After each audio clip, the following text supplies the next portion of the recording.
are live. There we go. What's up, people? It's What's your boy, good? John Douglas Chapman.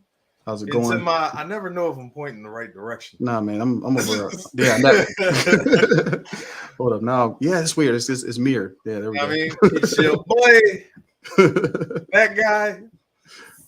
Say your name. Grab. What's happening? Grab. What's going on out in the pit? How are you guys doing? Appreciate you guys coming out, showing up. Yes, sir. What's up to tuning in. Cre8tive Pit? Mr. Harvell, who has been already a loyal follower. And we're going to get Mr. Harvell on here soon because John Harvell, that is, he's out towards California area. And give a little shout out to John.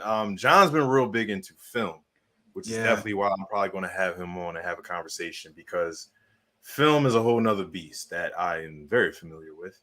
Especially within the film world of film and video, let alone photography. So definitely, John, we're going to be talking soon. Oh, we got Elliot on here, my assistant, one of my assistants. What's up, Elliot? That's my little brother right there, y'all. We just get dots out of Elliot. Not even a hello, man. What's going on? That's Elliot, sarcasm king. I love him to death, though. Nothing wrong with he's out in New York now, so Elliot doesn't shoot it with me as much as he used to, but we definitely still do stuff and get together when we can, and I try and put them on as much as I can. Silent Portraits, what's up, man? Camera head, Silent Portraits, what's happening, man? I talked to him not too long ago. He was messaging on Instagram. He's good friends with Jay, our guest today. Yeah. So for sure, man. Typical timing fine. See, it never ends. Ranchers out there and stuff, and the Kentucky Derby. That's dope. I want to get out there and put together some models and some couture stuff and horses. That'd be cool. Yeah, so, that sounds dope. And go to the main, like, because that's where all the whiskey's made. That's where, like, you can go to Jim Beam's original, and that's all I like to drink right here, whiskey. So yeah, I'm an honorary alcoholic. Anyway, what's happening, Mr. Woods Thomas? How you doing? So yeah, man. So yeah, just we out here doing the thing, man. Any current events, bro? Anything going on? Man, nothing that I know of. Nothing new coming out. I don't think. Yeah, there's been a whole lot. It's been they've been talking a lot about the computers, man, like the new Apple Studio, the Mac Studio. That's been what I've been hearing a lot about recently. Don't even get me started with Apple. Nah. I love Apple. I was about to say you're a Mac guy, aren't you? I have nothing but Macs and Apples. And funny, I don't have an iPhone, but I have nothing but Macs and Apples and everything else. I got a Droid for a regular phone, but there's reasons for that. But anyway, here's my thing with Apple. I love what they did with the M1 chip and all that, and the speed and all that kind of stuff. And I still use Final Cut. I still use a lot of Apple's products and stuff like that. So I'm not knocking Apple. It ain't like I don't use Apple. I use Logic for most of my like engineering recording stuff and yada yada. So I can't say like I don't use Apple. I do 100%. My only problem with Apple is like because Apple's so known because of the iPhone and everything else, they got no problem making their prices ridiculous. Yeah. They just have no problem. They're like, fuck it. It was like, we're Apple. Pay it. You're going to pay it whether you like it or not. Just I'm sorry. The new monitor that they had, that they have coming out, it's like ridiculously expensive for nothing. I mean, they have really good engineering stuff like that, but nothing like crazy as far as the monitor. It's like it doesn't look any better than the other monitors that out. It's just Apple product. This is all I can say with Apple. Like they make good products. Like the stuff lasts long, so forth. I got an Apple computer from 2012 that I still use.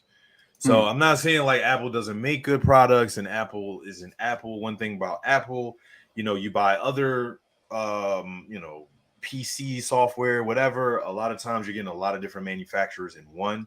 Imagine like buying a car and you got 20 different companies in it. Right. That were all the lowest bidder.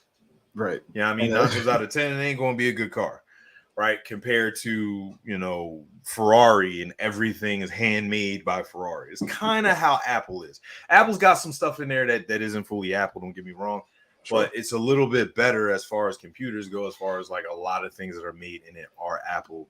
So it tends to run consecutively and consistently and doesn't break down as much and yada, yada, yada. iOS doesn't get as much, stuff. They have a lot of control, like quality control over their apps, all of that stuff. And I like iOS interface way better than Microsoft. So really? I'll give it, Heck yeah, it's so much easier to use. Uh, So all of that's great, but it's just because they know they good, because they know people love their prop, they just like, let's just keep ticking up the price, man. And like, bro, to get like a beast of an Apple computer, it's like anywhere between my PC that I'm sorry, my Mac that I bought, and at the time, this is right before the M1 came out. It was one of like the biggest ones I could get and so forth. It was like almost $7,000 to get like an iMac or the Pro or the new one and all the big boy stuff they got and so forth. You spending all like they got it up to like 60,000 now. Jeez. For something that you can get a PC for like 2,000. Right. So like it's ridiculous, man. So I like Apple. I love Apple. It's just like, come on, man. Your prices is crazy. So like it's getting to the point, and I got like a business account with Apple and all that kind of stuff, and like I can splurge, but it's like still that, you know, even the interest rate, even the keep it real, even the Apple credit card is ridiculous. Even that's good, like really good. Like the buybacks you get with it and everything else, like it's worth it. But it's like it really is. But God, y'all expensive. Yeah. Nah, I've never used. Expensive. I've used Apple products, but I've never owned an Apple really anything. I have an iPad. I can't front. Once you go Apple, you won't go back. I can't say that. Like it's so much easier to interface everything. It's just the expensive. I mean, the price makes you want to go away from it. Well, it's always been for me. It's always been because I do a little bit of 3D stuff. Like there's certain things that I've never really been able to do with Macs. I don't know if that's still the same as it has been in the past. It's changed completely. But almost all those programs you can run on Mac now. Yeah, so I did a lot of 3D Studio Max, Maya, Blender, like all of those things. That's why I've always been a PC guy. But now, it's probably not as big of a deal in games too. Yeah, I never got into the 3D animation stuff all that deep. So for me, it was always just like editing, film, video, photography. That's it. Yeah. But regardless, like, yeah, either way, like I'm real talk. I'm probably moving away from Mac soon, just because like y'all prices. Because I need a beast of a computer to do some of the stuff that I do. You know what I'm saying? Especially with the cameras getting higher and higher, 8K and everything else, and video and all. You need a lot. And it's like, you need that horsepower. And it's like every time the horsepower goes up, the price is like, are you serious? Yep. You know what I mean? Like, even if you got it like that, it's a little bit, you still kind of questioning. Like, so, so it is what it is. But yeah, man, we'll get a little bit more into news. I'm gonna try and interject a little bit this time, and I guess I'll throw in some extra stuff on top of that, so we're not whatever. Because I mean, some interesting stuff out. I want to talk a little bit about some of the movie stuff because we got Halo just came. A lot of TV shows, Halo, Moon Knight. Some other did Moon Knight drop? Okay, I think it drops like tomorrow. Okay, something like that. And I heard mixed stuff with it. And Moon Knight was one of my favorite characters. That's interesting. Like I don't know much about Moon Knight in particular. Like I never knew much about him. Yeah, it's an interesting character. He's like a more crazy Batman and all this weird stuff. Marvel's Batman in a really weird way. There's a lot of interesting stuff. We want to talk about some behind the scenes because I actually know some stuff about Halo and they shot with the Sonys. Oh, nice. So we'll talk some more about it. Yada yada yada. But I guess let's get into the intro and start the show. All right.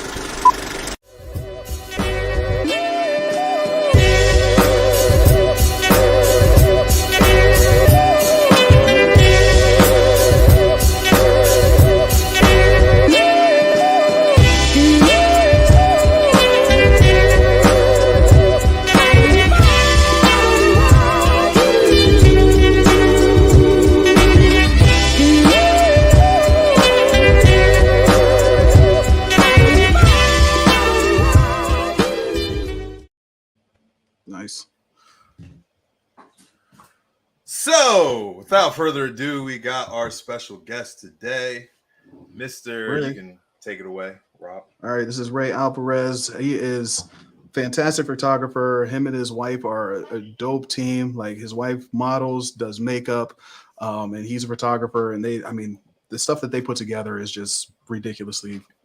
It's just out of this world. They put together some really unique and over the top special effects and makeup stuff that I just don't see a lot of. So I absolutely love his work. Love what he's done. I kind of ran into him over COVID, and he was doing live streams and stuff like that. And it's just I've been following him since. So yeah, it's absolutely a pleasure having him come on with us. We're definitely happy to have you. So without further ado, Mr. Ray Alvarez. What's happening? What's up, man? I'm glad to be here. I'm honored. Appreciate it, man. Appreciate it. Yeah. We just a little podcast just getting started, man. We got some big. That's the best. Big though. dreams. That's We'll get there. when you look back, you're like, damn, I was there in the beginning. Facts. Well, hopefully you're gonna have you at the end too. We ain't just gonna have you at the beginning. Yeah. But yeah, man. Thanks for coming on, bro. So So Rob had mentioned that he wanted to bring you on and so forth, and I was like, oh, okay, all right. And he's like a photographer, and I was like, all right, cool. Usually it's like, all right. And it's never till you see the work, then it's like, oh, okay. Yeah. Yeah, man, I saw your work, and I was like, first thing I saw from your work that I was like, ooh, it's like super clean. Thank Your you. work is crazy clean. Thank Man. I was like, oh, mine is never that clean. I'm clean, and I'm not that clean. It's like it's Mr. Clean. That's important, man. That's important. It really is, man. And like, I'm very, very impressed with what I saw, man. And then, I didn't actually know till earlier because I hit Rob earlier today, and I was just like, yeah, man, we getting ready for guests. I was like, I love his work, so on and so forth. I was like, anything else I should know? And he was like, yeah, man, his wife does those makeup. I'm like, what? I was like, where's his wife at? I was like, you gonna bring her on? I was like, what's up? So yeah, man, and you are not the first photographer that I've ever met. That is a wife in photographer duo, especially in makeup. Yeah, I've seen this several times, man. And every time, y'all beasts. I don't know what it is with that particular combination dynamic, but it works very, very well. Shout out to my boy Edward. We're gonna have him on here soon, hopefully. And Lydia's wife. But yeah, man, it is a very unique thing. And I can tell you and your wife are really into this. I can tell. I've never met y'all. I don't know y'all from a can of paint, but I can tell just from the work because y'all do very interesting stuff, very unique kind of creative things you're trying to pull off. I can tell y'all kind of piggyback off each other and experiment and so forth. So yeah, man. So I'm all let me shut up and just tell us a little bit about your background, man, and what you do and all that good stuff. All right, I'll tell you a little bit about me. I'm Ray Alvarez, and I was born in Brooklyn, New York. I'm a New Yorker at heart. It sucks because I literally just moved down to Florida about 2 weeks ago, which I don't have a fancy setup like you guys have it. So I would have done it with the colors and everything, and still organizing and getting just situated. But business first. You have to get your desk set up. You have to get your camera set up in order to start working because time is important, and that's something that we don't have a lot. It's time. So yeah, man. But yeah, I'm a creative photographer. I started off doing, what everybody does when they start off. They shoot everything, and then I eventually started kind of leaning towards weddings. I love weddings. I'm a wedding photographer too. That's what pays the bills. But I kind of explored my creative side about 2-3 years ago, and I believe that the day I believe it was like a week before COVID, like the pandemic started and everything got shut down, I opened up my studio. That sucked. You open up the studio and the pandemic started. So I had to get creative in the house. My wife and I, she was a makeup artist then. We kind of just said, let's just work together. We can't really work with other people, so let's do a little bit of work together. And that's kind of what set it off for us. Like I was doing photography before that. She was doing makeup before that. But once we connected, we kind of like started creating a lot of good stuff. She's heavy into the beauty world, and I guess I kind of piggyback off of that. And I'm in the beauty world now, so I love doing a lot of beauty stuff and close-up portraits and stuff like that. But every once in a while, we're really, really getting creative. Nice. So this is all pretty recent as far as how you and your wife started within since COVID, or wait? I would say so. I would say that we pretty much like branched out and started focusing more on that part of the business about 2-3 years ago. And it kind of hit, people were looking at it and it's like, I kind of want that. I was in a small town a few years ago. So what happened was people started noticing it and say, hey, I kind of want that makeup and photography combo, because like you said, it's not the first time that that's been done. In my area, it wasn't really seen, never, kind of, so we kind of brought it to the area and they appreciated it, and they kind of loved it, and that became this dynamic duo kind of situation. So we started doing a lot of stuff for people, and they loved it, and now they started hiring us, and then it just grew from there. And we kind of had to branch out and open up studios in different little cities, and then eventually we just said, let's go down south, and brought our network down there. Nice. So, do you still have a studio or anything in New York, or you moved everything? I moved everything down, just because I don't see myself going back that much. However, I do have certain clientele that definitely want to book us every single time we go back up there. So what we're just going to be doing is working with other friends of ours up there who have studios, and we're just going to, rent it or something like that. Yeah. Makes sense. Okay. So for where you were at in your location, because a lot of times, especially people who don't know, you say New York and everybody thinks New York City. Yeah. It wasn't New York City, right? It's a little bit outside of New York City. It was outside. It was New York State, New York. Upstate New York. Okay. That's right. So if you're a city kid like me and someone says upstate, you're thinking Yonkers, Westchester, that area and stuff like that. People forget that New York is humongous. So yeah, really. We were like 3 hours away from the city. So yeah, people don't realize, like, there's Buffalo, New York. There's was it Scranton? What was that? I forget the name. No, that's Pennsylvania. Yeah, that's but there's Rochester, New York. That's where I was born, actually. Yeah. I was born in Rochester. You was born in Rochester? That's pretty cool, man. Yeah. So there's a lot of different areas in New York, not just New York City. New York City. Big. Different. Cool, man. Cool. So what was the biggest thing that really led to, especially you making the jump to move all the way down to Florida? To be quite honest, besides the weather, I felt that area was just not it for us anymore, man. There's no, I hate to say it this way, but there's no creativity there. You know what I mean? So it was just mostly, small town, family, birthdays and things like that. There wasn't room to grow. And that's what we're looking for. We're looking to grow right now. So we went somewhere that wasn't New York City and that wasn't the West Coast, where makeup lives, creativity lives, and the art, is still very vibrant. So Orlando it was, Miami it was. So here we are. That's awesome. Cool, man. So how long? It sounds like you're brand new there. When exactly? Yeah, I'm 2 weeks today. 2 weeks. Oh wow, brand new. Okay, and you guys are looking to open up a studio there, or you already have? Yeah, we're actually in the middle of that right now. We were trying to have it open before we got here, but a few things. The market is hot right now here. Everything. Yeah, I've been hearing that. Yeah, so everything is just, once it goes on the market, it's just out like that immediately. So we're trying our best to locate a place that works for the both of us, that works for what we want and what we need. And once we find that, we'll open it up. Nice. So are you guys renting space, or are you guys looking to purchase a building, or how's that working for you guys? Right now, we're looking to rent, just to situate ourselves and figure out exactly where we want our studios to be. We just need a home base right now, just somewhere to work out of. Create. Once we establish that network and market enough and figure out where we want to be and where our people are coming from, that's what we'll decide. What do we want to do next? Do we want to buy a building and just build it out to our specs? So. Okay. Nice. And so you still do quite a bit of wedding photography and I do too, right? Okay. Yep. So would you say majority of your clientele is still more towards wedding or more towards the creative side and so forth? Is it it's an even 50-50. The weddings, when I first started doing weddings, I was doing like 50 weddings a year, and I said I got tired of it quick. I was like, that'll burn you out. A lot. Lord. People think I'm crazy. They're like, how do you love weddings so much? And it's just, weddings are a different breed, man. You gotta love it. If you don't love it, you're not gonna enjoy yourself. Oh, I know. Yeah.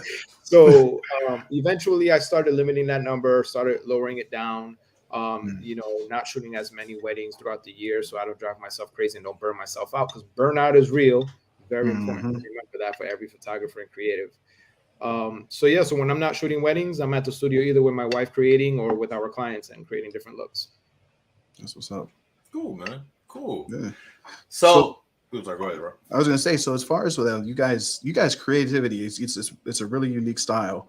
Thank What's you. your guys' process for kind of coming up with some of these looks that you guys have?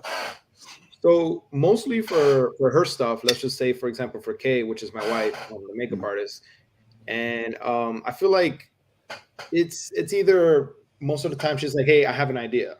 So it's mm, funny how it happens because we usually never go for inspiration or go to a mood board or create anything like that. It's more like I'll meet you at the studio at 3 o'clock. I'll be ready like 4 o'clock, depending what kind of look she's making. So once she's at the studio, she's finishing up her makeup. I'm looking at her face and I'm like, all right, what colors can I do? How I'm going to light this? What colors can I use? mm, And from there, I just build, the backdrop. I'll start with the backdrop, then I'll start adding lights. And depending on her outfit, if it's going to be full body, if it's going to be just beauty portraits, close-ups, it all depends on that. So most of the time, she's always coming up with her own little, looks and ideas. And either we improvise and we add to that, add a prop or add some flowers, add something, or she already has this amazing idea in her mind. Um, I got to give her credit, man. She comes up with a lot of it when it mm. comes to her looks. However, when it comes to our clients either have ideas in their mind and we kind of just twist them a little bit and make it our own, or they tell us, hey, look, we're interested in this package on your website. What can you do for that? And that's where more ideas come in. And, we kind of go with their outfits as well. Cool, man. So tell me a little bit about like some of the type of clients, because we try to make this show a little bit educational as much as as much as we're talking about stuff and just kind of shooting shit, so to speak. But tell us a little bit about like the type of clients that you have on the creative side. Most photographers getting into this, whether they want to get in a wedding or whatever, what always draws them is always the creative stuff and so forth. So it draws, I think, all of us into wanting to do this in some shape, form, or fashion. But like, what are some of the type of clients that you come across and are your best clients and that kind of stuff that you work with? All right. So I can't really speak for Florida yet, only because, like I said, we just got here. But for where we were, people would come to us with different things. Maternities was a big thing for a while. Mm. Not a lot of people were getting creative with that. You can either get someone who just wants something simple, just them standing in front of a colored backdrop, holding the belly and then having their significant other, holding them or something like that. But when they wanted us to get more creative, you implement flowers, florals, you implement sheets or anything with that.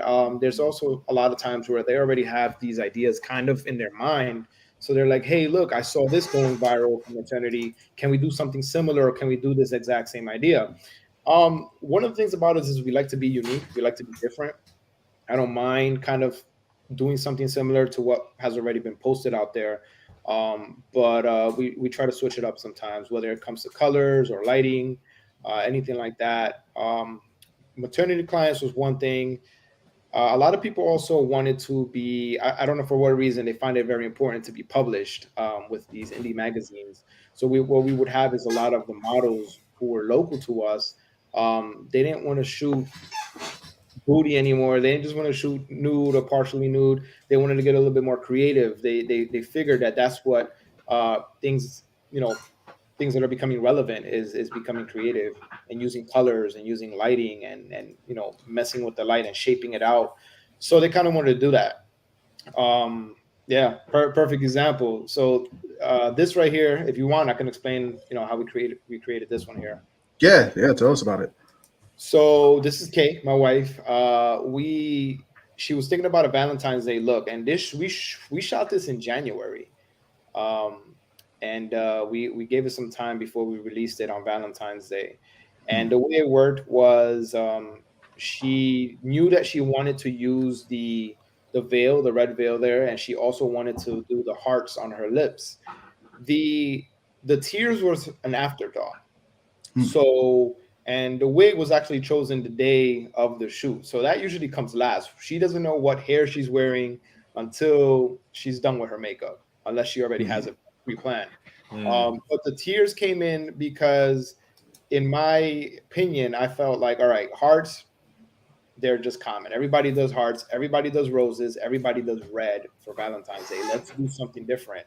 So everybody always thinks of love, right? Affection, romance when you're thinking of Valentine's Day. Let's switch it up a little bit. Let's make it heartbreak.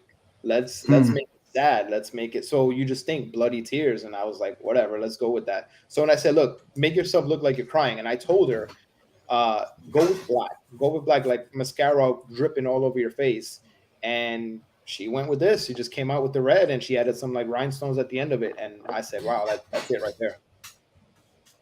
That's what's up. Nice. Yeah, this came out really, really crazy. Yeah. Oh, Marquise.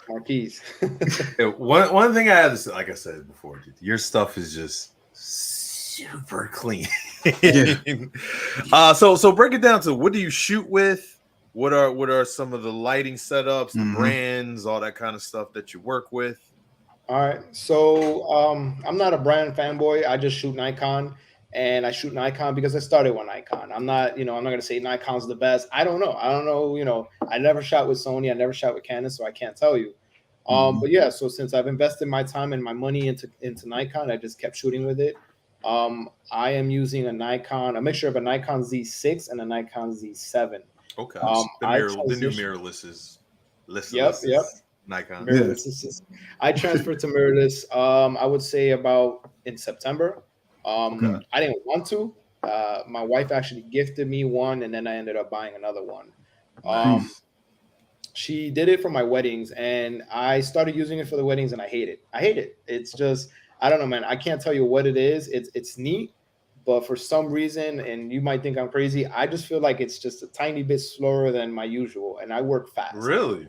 Yeah, I don't know. I can't. So explain it. do you mean as far as like high speed shooting, or do you mean what exactly do you mean by that? Like I think like That the is shutter slow. speed. The shutter speed. That is I feel slow. like yeah. I feel like there's just like a millisecond where I'm. No, that's the clicking it. first I've ever heard. Yeah. Was it? You mean like usually between like? mirrorless is like considered way faster than DSLR across the board of any camera. Do you feel like it's because of like the viewfinder? Like you're getting some lag between the viewfinder and hitting the picture. It could be that. It could be that. And I hate the battery life. I'll admit it. The battery life on the mirrorless sucks. It's terrible. I have to carry like 10 batteries with me, and I'm probably switching out. Probably 5. That's true. But with the DSLR, I can live on 2 batteries. I could do a whole wedding on 2 batteries. And as an avid Sony user, and Sony made the smallest, dumbest little battery. They made them bigger now for the new cameras, but like when they first bought out the DSLRs, like they had the littlest batteries, bro. Yeah, I was like, what are they doing? Real quick, I don't mean to interrupt, but that's one throw in one of the chats. Rob, Lisa responded with, I want to know if you are shooting with wide open at like 1.4 or f8. Okay, yeah. So when I'm getting creative, if I'm doing close-ups like this one right here, I don't remember what I used, but I think it was f4 maybe.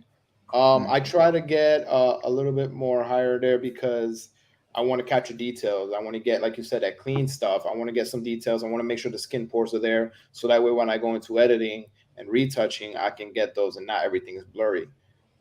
When I'm shooting weddings, I shoot wide open. And a lot of people would say, why do you do that? Shoot at f2.8 or something. But I prefer shooting at 1.4 or 1.8. Question on that one. Sure. Did you find a difference with that with the mirrorless between shooting open and closed compared a little bit more, so on and so forth, and how they take in light? Yeah, I would say it's a little brighter, just a little bit. But it can also be the viewfinder. So when you're looking in the viewfinder, you can see that it's just a digital screen. So maybe it might just be that looks a little brighter. Might be a little bit easier to expose with that. Exactly. I just don't think that I've seen like a significant difference. Gotcha. But yeah. And John Harvell says, I had to go there and talk scientists and engineers. Some of the smartest people in the world are there. I'm assuming he's talking about upstate New York.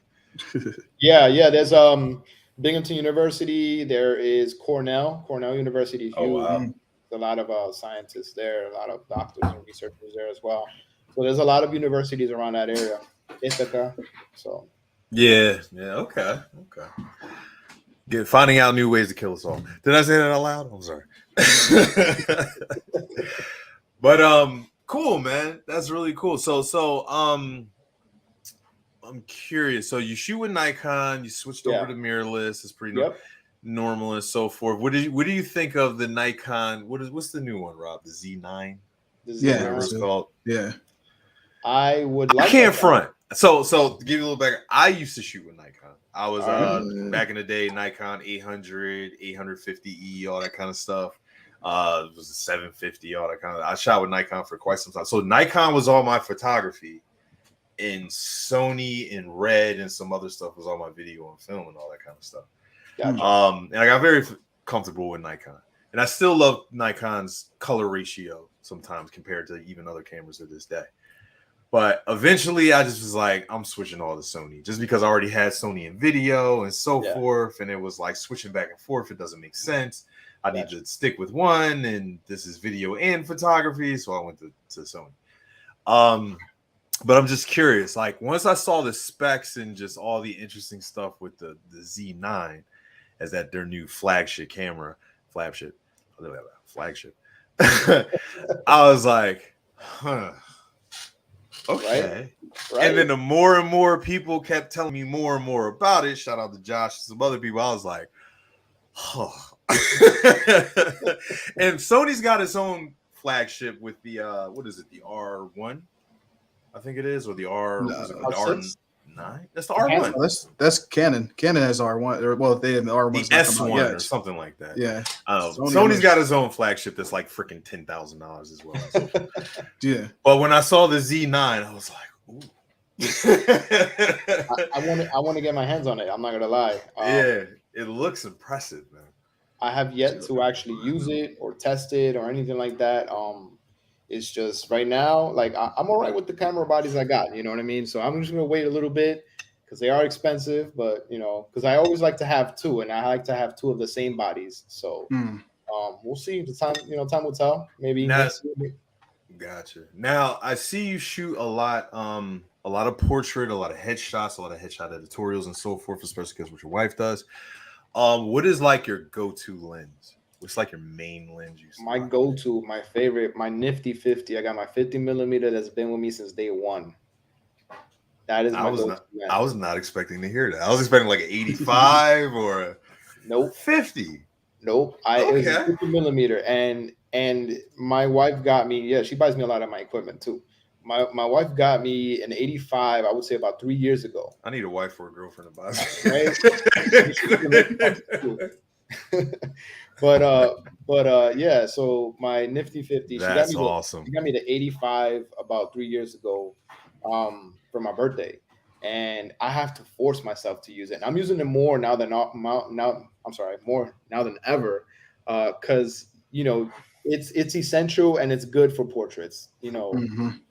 With the compression and the way that it widens the face, the 50 millimeter. But I'm using that, and now that I'm getting into beauty, or I have been getting into beauty for the last few months, we're shooting a lot with my 105 macro for the beauty stuff. God, you shoot so ridiculous. You know what you remind me of? You remind me of Asian photographers. Yeah. Only Asian photographers I see shoot like this clean. Like even like the European guys and so forth. They might have a little grit, they might have a little whatever going on, and just the way they do their thing and their editing and everything else and so forth. But like this, like super, just everything looks really ridiculously clean and pristine. I only really see in Asian photographers. The thing about me is that I don't know how to explain it, man. This is the thing, right? So I see people, I see other photographers work and stuff. And when you think mermaid, what comes to your head? What comes to your mind? Little Mermaid, Ariel, that kind of stuff. Right. So you think some girl on the beach with the fake, mermaid tail and all of that, right? It's played out. Everybody does that, and I don't mind it. Everybody to each his own. That's okay, but it's just that's not me. And another fun fact that I guess we missed out was my wife creates headpieces. So the headpiece you see here in this photo, she created. She designed it from scratch, put it on, and built it. This headpiece here sat in our house for like 2 months before we used it. And then she wanted to go with an Aquaman. And your wife built that? The headpiece? She did, yeah. Oh, wow. She did. That's crazy. Thank you. She made we wanted to go with an Aquaman thing, so she started building this throne. in the house, and Huh. it just did not work out. So the throne, it was nice. She put this. Oh man, it looked amazing. I wish I had a picture of it. But when we transferred it to the studio, it just didn't go with the idea. I didn't like how it looked with her sitting on it, and I was just like, no, I'm not really feeling it. So what we did was we took off all of the details that were on the throne. So there was a net, there was seashells on it and everything, and I threw it on a backdrop so it was hanging. And if you look closely behind her, you can see the net, and you can see the net with some of the seashells and all the decorations that were on the throne. And then that's what made me, Oh wow. yeah, it made me think like, you know what? Let's make it seem like you're underwater. So when I saw this the first time, I was like blown away. Like I was like, geez, man, this is like ridiculously good. But I thought this was a composite. I thought this was a digital background, but you guys made this, and Now, man, this is actually physical stuff. this was in studio. This was in studio. That's crazy. That's fire, bro. So Like, That's crazy. This is using the 4-foot blue. I don't know what the name was, but the blue backdrop by Savage, 4 foot wide. I had her about 3 feet away from the backdrop, and I had this. Wow, I've used a lot of lights. If I can remember clearly, if you look to the top left of the image, there's one light gelled blue facing that exact area of that photo. So that way, it almost looks like the sun is kind of shining down, and it creates it's a little bit behind her. Exactly. And it's kind of because you see a little of the reflection off like her chest on the side, Yep. and then the rest is like you can tell it's behind her. And then there's another one, basically highlighting this area here, to enhance that and to make that pop out and make that kind of like the most important part of the photo. The thing she has in her hand, I forgot what you call it, man. I'm sorry. It's been Trident. Trident. There you go, Trident. Thank Yeah. you. The Trident is actually from Party City or the costume Spirit Halloween, and we went ahead and we sprayed it with some water to make it look like it was full of water. Let's see here. What else? The gold flakes, that was all her idea. She decided to do that. She likes to use a lot of gold flakes. Oh, we got requests here. Lisa says, so I think the wife also needs to come and be on this show talking about her creative process. Yeah, man. I don't know where she's at right now, man, to be honest, but we're wrapping up a shoot. It's so funny because as soon as we got to Florida, man, people want to start working with us, and like this photographer booked her today, and I was assisting earlier, but they're probably either running behind or something, but she wasn't able to be here. Nah, it's all good, bro. She's like, you both are impressive. Let's start right. You guys are gonna say she. You guys are both impressive. I feel like we piggyback off each other, so you guys bounce off each other. Yeah, it's beneficial. It is beneficial. This is super cool, man. Really I would have thought you would have done a little composite work in this. That's what I thought. And seeing that you did, and that just makes it even more. Yeah, legit. I saw this and I was like, man, this is crazy. Like the first time I saw it, completely. But yeah, I thought it was composite. I did not realize this was all real. That's incredible. It really is. The bubbles are probably the only thing that's not real. Like I don't know if you look towards her left hand where her ring finger's at. Yeah, those bubbles are photoshopped in. But other than that, like I used to do a lot of composite work, and I hate to say it this way, I felt like it looked corny. So I like to be more realistic. I'm like, let's be realistic with it, and let's bring it into life, right? Another thing is too, for example, this I forgot to completely mention this look right here. So there's this cosmetics company called Wet n Wild Beauty, and they had a competition going on, and every week you had to submit a look based on what they were asking for. So the requirements were like aquatic stuff. So this is also what was like, oh, we need to make this happen now. The throne wasn't ready, so that's when I said take all that stuff off the throne, put it in the backdrop, and finish the look. We submitted it. She won #1 place with this photo right here for Wet n Wild. Nice. Yeah, that was really good. Very, very nice. Yeah, man. You guys are killing it, bro. Thank you, man. Appreciate that. You need to keep her happy, sir. She does really good, man. She does really good. But it's like she's also very shy when it comes to it for some reason. Like she works with other photographers very well. But at first she was like, I don't know, because like I feel like you can only capture me the way I envision it. So that's the cool thing, that we both have the eye and the vision of what we're looking for, and we complement each other with, if she's lacking something, I'll add something to it, or if I'm lacking something, she'll add something to it. And it always just comes together for us. Luckily, you know, it works out. So if I may ask, like, what is the goal with you guys? Like, to do as far as what you're doing and everything else, like perfect world, that kind of thing. Where do you see you guys yourselves going with this and so forth as the duo and everything you guys got going on? That's a really good question. We're actually doing a lot of things to kind of focus on that. She wants to eventually get, you know, not picked up, but kind of like focus more on cosmetic and beauty companies, you know, focusing on her and, you know, doing looks for them. Maybe she could be the face of a cosmetic company or something like that. But one thing is we definitely love to travel. So we've been doing a lot of traveling lately. We have these things we call photo trips, which is something that's also becoming very viral right now. People are traveling all over the place, creating content with other models and other influencers and things like that. So that's one of the biggest things that we're doing right now. You know, at the end of the day, this is art, and you know, but I also run a business, so the important is to be profitable, obviously. So not a lot of people will actually pay to do things like this because they don't see the creativity behind it. But there is that select amount of people that do see the creativity, they see the value in it, and they actually pay money to get things like this. So eventually just kind of running a business doing this with other people is the goal. You know. Yeah, man. I would say definitely I can't necessarily say Hollywood. Hollywood gets a little tricky because It does. when that becomes special effects makeup, which is a whole Exactly. another level. And I work with some people in that, and that's a whole nother thing. That's a whole nother thing. That gets very expensive, by the way. Yeah. Shout out to Nero. What's up, man? One of the dope body paint and special effects artists I know. But one thing I would definitely say for sure, I think you guys should get into reaching out to a lot more music artists. Yeah. A lot more music artists and so forth would gravitate towards a lot of the stuff that I see that you guys are doing, because the stuff that you guys are doing and what your wife is putting together, it's one side you could say artistic fashion, so forth, but very avant-garde couture. You know what I mean? Which music artists love. Exactly. So I noticed that a lot of you know, let's rewind. I would say like 10 years ago, music artists just wanted a portrait of them on a CD cover. Back when CD covers were a thing, you know, or Kanye changed all that. Yeah. So now it's almost like single covers, just so you can see on Spotify or you can see it on YouTube.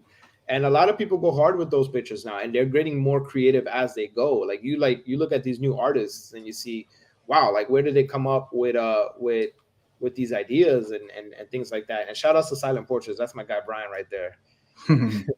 Camera head. What's up, bro? Camera head. But yeah. No, definitely. I agree with you there. That's actually a good idea. We actually try to work with a lot of artists. You know, you got to send them pitches and send pitches to their management and stuff like that. So that's something we definitely try to do as well. Nice. Question for you. You mentioned doing the photo trips. How does that work out for you guys? Like, how do you set those up? How do you plan them? Like, how does that work out for you guys? So far we've had a few. Our biggest one was actually back in February this year. We went to Cancun, Mexico. We had a few people with us there. We have a squad. So we have myself, my makeup artist wife. We have, which also models my daughter, my teenage daughter. She's trying to get into the industry, but she's not trying to get into it that fast. We're actually trying to develop her. And then we have my video guy, my other photographer team, and then we have a few models that work with us constantly. But when we advertise it and market it, we make it sensible. You know, I like to keep my slogan where it's not just a photo shoot, it's an experience. So you're coming with us to shoot, you're vacationing, but you're creating content at the same time. So why not go to a destination that's viral, something that works for people, and you know, you make it good for them, you make it comfortable for them, so they can go have some fun, they can go out, they can go have drinks, and you know, do everything that you would do during a vacation. But at the same time, as a model, as an influencer, as a content creator, you can create amazing imagery with the dynamic duo, with the squad. So it's just like an added on bonus for them. So that's how we market it. We use social media. We use Facebook, Instagram. Word of mouth is another thing. So once somebody says, "Hey, I'm going to Cancun with these people," they're like, "Oh, really? Is there spots open?" Yeah, and people ask questions, and you just try to make it easy for them. Maybe you get an Airbnb, you split it, or you have another Airbnb set up for your guests and one Airbnb set up for yourself and the squad. Okay, That's what's up. Nice, man. Yeah, I've only done a few like travel, I guess you could say meetup kind of situations like that. Yeah. Mainly with my boy Trav. Shout out to Trav. He was a pilot and a photographer, which just worked out beautiful for him. Because literally he would just fly to wherever he was shooting from, and he would just bring whoever with him. He's like, "You want to go shoot? Like, we're in Russia, all right?" And just like we all just jump on. Literally, yeah. So it was very interesting, but that's cool, man. That's cool. So like you said, the most successful one you had was in Cancun. Love Cancun, by the way. So how many people did you have at Cancun and all that kind of stuff? And I'm trying to think. I think it was 7 folks. 7 total of us. Nice. Yeah. Nice. Very nice. It was 7 of us. It was a nice group, and I've learned that. I'd rather have it smaller than bigger. Because I'm not gonna lie, it does get kind of stressful to plan those kind of things to make sure everything goes right. I become the dad of the group, so you got to make sure that everybody's taken care of, that everybody's safe, especially during these times. And then on top of that, you're in a Spanish-speaking country. I speak Spanish, but everybody else didn't. So you got to make sure that everything's translated well for everybody. So you made sure to tell them when they get off the flight not to go to the when you first go out the airport and all them try and grab you to get. Oh my gosh! You know what I mean? Like, we fell into that shit. Like, it's so bad. I ended up being in a long ass timeshare thing. Like, well, how did this happen? One of the models that came with us, she's from Philly. She flew in from Philly, so she wasn't on our flight, and she got sucked into that. So it was kind of stressful. They're like vultures as soon as you get off the flight. Yeah. That's funny. That's what's up, man. Okay, so a couple more questions for you. So kind of tell me, number one, let's start with that. Something going to kind of be a trend of what I ask a lot of artists that come on here, no matter what background. What's been one of your favorite clients and why?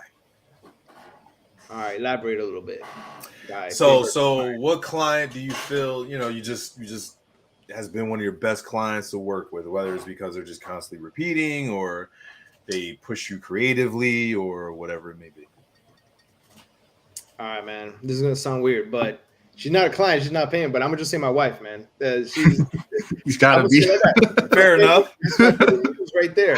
That's the safe route, you know what I mean? You're going to wake up in the morning. It's going to be all right. Probably listening. I wouldn't be surprised. But no.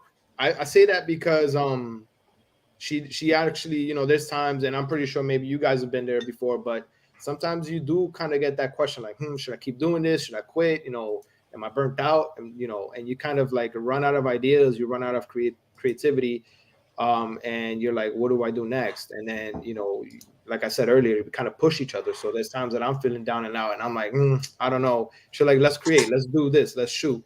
Or maybe she's feeling that way, and I'm feeling the same way. So I noticed that a lot of people kind of see that from the outside looking in.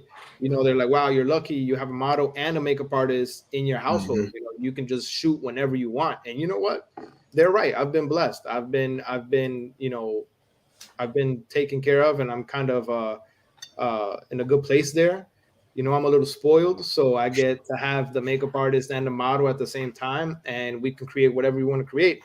Could it be, portraits, full body shots, outside fashion, indoor fashion, in studio? She's one of the favorite people to work with. Yeah. Nice. Another question I'll ask is, where am I with this? So take us through just a little bit of your process. I know we can't fully jump, it always will take a while. There's no way we can jump all the way into it. But once again, man, like I said, you shoot and the way you edit is extremely clean. Mm-hmm. So if you could give someone starting off or someone who's trying to get better at editing, especially and in their photos in general and so forth, what would you give them some advice on, or what would you suggest, or is like your main thing to really get your pictures to look the way that they look? We all got our little we all got our little things. I would say first and foremost, light is very important. Light will determine the output and the outcome of your entire shoot, whether it be natural light or off camera flash. Haha, I'm Um, gonna interrupt you right there go because ahead. I see this with most photographers. What is your favorite setup? What's your Off camera favorite light flash. setup? Yeah. Off camera flash. How? What's your setup? Your actual setup? All right. So my typical go-to setup would be either a 400 watt or 600 watt strobe, and I would say the 48-inch softbox. That's outdoors. If it's indoors, it's going to be that same strobe with a 7-foot parabolic umbrella, silver inside, silver line. Nice. Okay. Yeah, that's what I would. Undifused. Yeah, Undifused. and diffuse. Okay. Nice. Diffuse. So do you usually use a one light setup? Like that's what Yeah, you're about go that. to? Most of the time, if I'm outside, and it's a really sunny day and it's like really bright conditions, I try my best to angle the subject and have the sun kind of be like a little hair light, rim light, and help me. And that'll be my secondary light. And then my key light will be the one obviously facing them, and that would be my 400 or 600 watt strobe. So you face the light more towards their shadow or whatever's darker, and and then I just fill it in. Okay, so almost majority of what you shoot is one light. Yep, majority. See, right there, people. Just goes to show you don't gotta have these crazy elaborate setups that everybody keeps showing. Pull up one of his pictures again, Rob. There's people who flip through his pictures real quick. Y'all gotta know it's real talk because y'all got on is like. Because, you know, you get on Instagram and all this other stuff, and I can't tell you how many kids I have this argument with. And I don't got enough equipment. I don't got this. I'm like, bro, you need all you need is one light. Listen. And just know what you're doing. Play the Nas. All I need is one light. Rob, you slow. Come on. Show us. My best work is like one strobe. I would say this. You don't need necessarily all of that stuff or equipment starting out. You know, you can just work with what you have. For example, there's a whole bunch of images that I created that are really good and I'm still proud of to this day, and it's old work that I shot in my living room. You know what I mean? My living room, and with a plain old backdrop, and I would say with like one light or two light setup. This photo that you see right now, that's all one light. That's a 7-foot parabolic, one light, simply just. And you do it. Do you have it like behind you, like you're standing in front of the light, like yeah? Like is it okay? Sometimes it's to my right or my left, depending. In this one, I believe I literally was right behind me, a little bit, obviously a little bit angled down. That's why she has this such bright around her head. But like there's so much things you can do with one light. You know, you start implementing more lights because you want to shape out, you know, what your subject looks like, or you know, things like that inside the studio or outdoors. But once you grow and you're in a comfortable place and you found your style, you found your place, then you start buying the equipment you feel you need. You start upgrading your lights, you start upgrading and adding to your equipment and your toolkit. But in the beginning, man, people usually get gear acquisition syndrome, and they want to buy everything. They want to buy all the lights, all the modification, all the modifiers, all the everything. And it's just a big mistake. You end up with a whole bunch of stuff that you're either not going to use or you're going to sell later in time. And yeah, he says, I know a guy who brags about having 7 to 10 lights. It's unnecessary. I mean, I'm a you know, most of my setups are 4 or 5 lights depending on what I'm trying to do. But I tell people all the time, man, like when beginners come and they're trying to learn photography, I tell them just learn one light, because it's about, you know, understanding the angle of the light, where it's coming from. There's so many variables that you can adjust. You can adjust how far the light is away from the subject, how big the light source is, you know, the angle of the light, all these variables, the height of the light, all of these variables that you can change that completely change the mood, the style, and the look of your photos. There's people who make their whole entire career off one light. Off of one light. Yeah. And I saw somebody in the comments mention that they use 2 lights, and there's times that you'll see shoots that I've done with 2 lights, and that's completely fine. There's nothing wrong with using 10 lights, 7 lights, 15 lights. But you're gonna drive yourself crazy if each and every single shoot you do is like a production. You know what I mean? So I'm not gonna lie. I use In studio, I usually use about 4 lights. One of the And that's reasons though is because I shoot really well, because I do a lot of composite work stuff and whatever. So a lot of times I'm shooting really high f-stop. So I'm shooting right, like 7, 8, 9 f-stop, right? And right, shooting things dark to maintain the sharpness. So then when I exactly. go to bring it back out in post, I can lift the light and shape the light however I want, paint it back in, whatever, yada yada yada. So I get that, but for anyone that's shooting fashion, portrait, editorial, whatever, Yeah, I think most you editorials don't are one light. one light. Yeah, most of the time Yeah. editorials are One one light. light, man. One light.